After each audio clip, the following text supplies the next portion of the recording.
This film will document a local registered charity called Families for Autism, who operate in East Sussex. This charity specialises in providing services aimed at the families of children and young people that are on the autistic spectrum. The main services that Families for Autism provide are a bi-weekly Saturday club catering for children aged 5 to 13, a bi-weekly youth club catering for youths between 13 and 19. The additional services that Families for Autism run are a dedicated family liaison officer who discusses with parents any concerns or particular needs they may have, helps deal with any administrative obstacles, and offers experienced personal advice. Support groups for the families, which feature the opportunity for any person connected to a youth or child to talk in an informal atmosphere and discuss any issue they might find important. They also feature guest speakers from time to time. Regular committee meetings that feature prominent family members and personnel from the charity to help decide the future of their work together. Two newer services that Families for Autism provide are Susan's Club, Terry's Club. These clubs were created to provide an informal socialising environment for each gender group, as the issues raised by autism affect each group differently. We will be hearing from a variety of people involved with the charity and taking a look at the work they do. My name is Mark Jones and I am the Chief Executive of Families for Autism. All of the children and teenagers that use our services have the opportunity to interact together. So it's getting involved with other kids, it's giving those skills. My son Adam, who is currently 11 years old, is on the autistic spectrum. So everybody who has a key role at Families for Autism, including myself, really understands the complex needs of autism. So the actual organisation is being driven by people who are connected with autism on a 24/7 basis. When we set up Families for Autism, first and foremost, we wanted to continue providing the service that was given by the previous charity. This was our Saturday club and our youth club. Okay, I'm Julie Jones and I run the Youth Club for Families for Autism now. I used to run the Saturday club as well, but having two children on the spectrum, it was just getting too much. So I stick with the older group now, but obviously still keep in touch with the Saturday club because Adam, our youngest son, comes here. So our Saturday club runs from Hazel Court School, which is a special needs secondary school in Eastbourne, and they're great because they let us use these facilities free of charge. The whole school is geared up to what we want. It's secure, it's safe, we have a sensory room, a soft play room, everything geared towards our children, so that's brilliant. Plus a brilliant outside area with appropriate equipment that they can use, and again it's all fenced, so even the children that run and climb, you know, it's safe and secure, which I think for a lot of the parents is one, you know, real fear that they can get out and they can escape. So here they know that it's safe and comfortable. We try to run this group in a very structured way. We have children, the most severe and profound autistic children that have no language, they're totally non-verbal, lots of sensory issues, to children that are in mainstream school and are higher functioning, but we group them according to their ability rather than their age. It's very structured in that we have 4 activities, and if they're here all day they do all 4 activities, and they have about 45 minutes on each activity, and then they move round. And it's structured by a visual timetable. So when they come in, they can see that maybe they're starting with cookery, then they're going to soft play, then they're going to art and sensory. They know how their day is set out. One of the activities is cookery, and we base all our cookery around a theme. This term it's animals. So for example, they're making cat pizzas today, just with pita bread, and they're making the pizza look like a cat. And the same in art, they're making a mask that looks like a cat. So we try and link to a theme.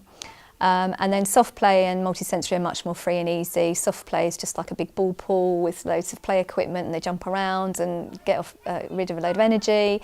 And then sensory is a bit calmer. Bubble tubes, soft lighting, different things they can interact with. So if they're here all day, they do all 4. If they're here half a day, they do 2 of those activities. As well, they go outside to play in the morning and at lunchtime and afternoon if the weather's fine, and we've got balls and bats and things that they can just run around and have fun with the staff kind of modelling how different games work if they want to try and do those things. But it is very structured. It has to be very structured because then the children are calmer and know what to expect and what's coming next. It's not just about the activities, it's the skills that come with that. So it's about learning to be more independent, learning to communicate, be that verbally or with pictures or with signing. Just basic life skills like, even things like sitting and eating with other people, using the toilet, all that kind of thing, just building on general life skills and getting along with other people. So it's all that kind of thing, really.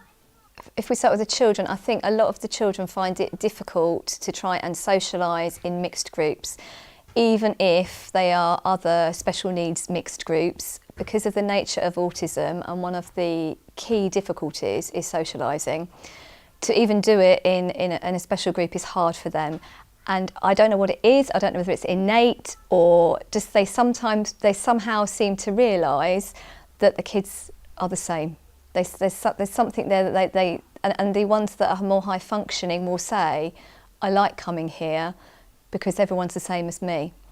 So I'm not a doctor, I can't give you the actual, if there is a real answer, but they just kind of seem to innately know, the children, that the other children, even though they can be at different ends of the spectrum, that there are similarities there and that they all have the same kind of issues with communication, with sensory issues, that kind of thing. So I think the children feel comfortable because they understand that, and even though there are some children that set each other off, they don't like each other's noises or whatever, there generally seems to be some kind of empathy amongst the children that it's okay here because we're all the same, we've got the same needs, the same difficulties, and and the same strengths. It's not all about difficulties, it's not all about being negative, but there just seems to be that kind of understanding. This is our youth club at Families for Autism, and we've got young people here on the spectrum from the ages of 13 and 19 today, and they're doing a range of activities. Over here we've got cooking going on, we're making bacon and sausage sandwiches today, we're making Father's Day cards and decorating biscuits for Father's Day tomorrow. Downstairs we've got snooker and table tennis and table football going on, and also computers and a Wii and board games. So a whole range of activities that they can choose what they do, move around quite freely and socialise. That's part of the aim of being here, really, to get on and socialise with other people.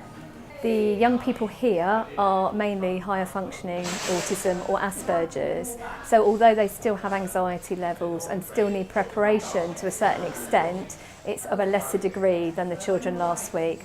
There's less likely to be clashes amongst the people here because they're more of a similar ability and nature, whereas at the younger club they're much more diverse, lots more, and also there are more additional needs than we have here. Some of the children here do have additional needs as well as the autism, but not as many as the other clubs, so it's much more free-flowing. And also here they help us plan what they want to do. So normally we all sit and have lunch together and we'll have a discussion about what they want to cook. So the bacon sandwich idea came from them last time. They wanted to have bacon butties for lunch, so that's why we're doing that. If we're going to plan outings, they help us decide where they might want to go. Sometimes it's unrealistic, like Disney World. We haven't got the money to go there, but other times, they help decide if they want to go bowling or Laser Quest or a local park nearby. We try and involve them in the planning because it is their club. So it's quite important that they're involved in that part of it. I think children who are on the spectrum obviously find things like socialising, communicating difficult for their whole lives. It doesn't just stop when they hit teenage years. And I think because some of them have been used to coming to our younger club, it's nice to have something that they can follow through to. Not all of the children can come here. The more profoundly one, it wouldn't work. There's too much of a divide by the time they get to teenage years. But for those that want to come and socialise, want to learn some life skills, want to help with their communication, it's good that they can still come to the age of 19. For some of them, they still can't access any mainstream clubs. Some of them do. They do this in addition to mainstream clubs, but a lot of them, it's the only place that they can still come and feel comfortable. Some of them have quite large anxiety levels, and they just like a familiar surrounding, and they've said to me before they like it because they know that everybody here is the same. So they know that we'll understand, the staff will understand, the children will be very similar to them. Whereas sometimes if they try and access mainstream services, it's not like that, and they can't cope with the noise or some of the sensory issues that are going on. So that's part of the reason. Also, again, it's for the parents to have some respite time.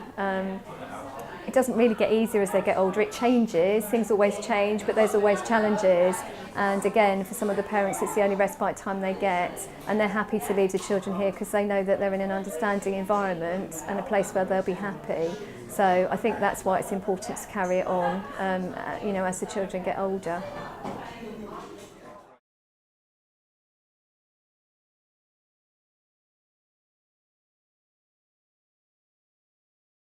I am a single grandparent, and I have the sole care of my grandson, Leon.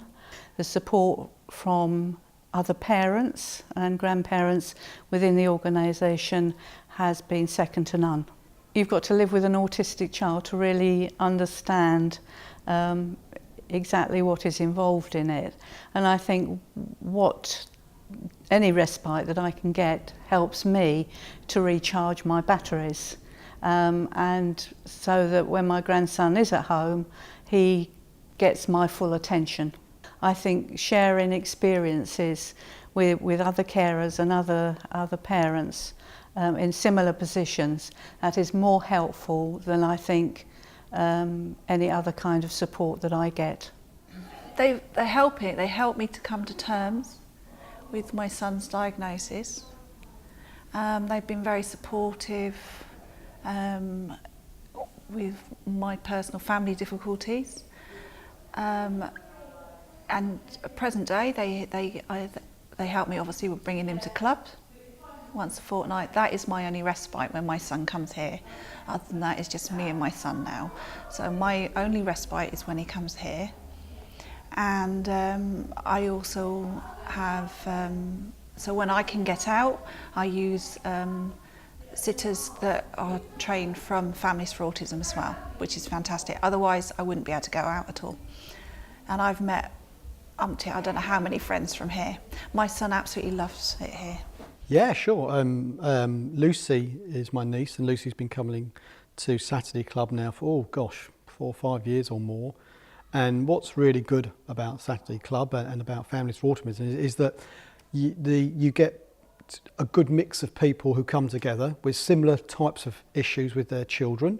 There's respite for the parents, because a lot of parents, when you talk to them, the Saturday Club and Families for Autism or the Youth Club, it's one of their rare opportunities to get some time off their own, because local authorities and they don't give you what you want in many cases. So what Families for Autism do as a charitable organisation, they give you that chance to just get that respite care, and that's really important, because 2 hours, snatching 2 hours and having 2 hours quiet time and sitting in a cafe or sitting on the beach or just going shopping on your own is time which perhaps people don't get. It's great to see families using our services.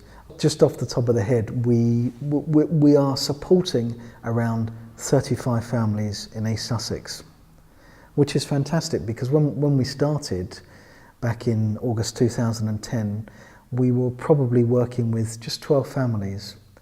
So I think the work that we do at Families for Autism shows, families are starting to hear about us, families see the services that we offer and are generally happy to be part of that.